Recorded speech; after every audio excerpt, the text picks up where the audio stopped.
What's the meaning of Bournville?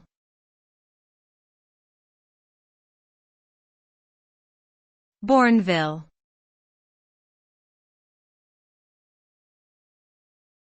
Bournville.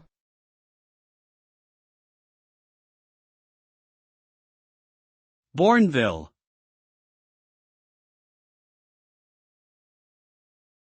Bournville.